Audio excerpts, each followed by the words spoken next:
In this video, I'm going to be showing you guys step by step on how you can add a YouTube video to your Wix website. Now, this is very easy and quick. First, go to YouTube, okay? Search for the video that you want to add to your Wix website. And after that, you want to select the Wix website that you want to add a video to on your Wix, okay, account. Select the website. And next thing you want to do, guys, is you want to search for the video like I said at the beginning. For example, I'm going to search for headphones. I want to add the video of headphones. For example, this video.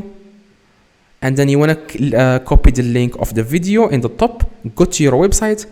Okay, next thing you want to do, guys, you want to click on where it said add elements in the top left, this plus button, click on it, and then click on video and music. Okay, next thing you want to press and hold on YouTube, as you can see, and then drag it to your Wix, and you want to click on change video here, and then you want to paste the link here. Okay, paste the link here where it says what's the video web address, paste it here, and then close all this. And that's exactly, guys, how you can add a YouTube video to Wix website. If this video helped you, please drop a like and subscribe. Let me know in the comments if this works. See you guys next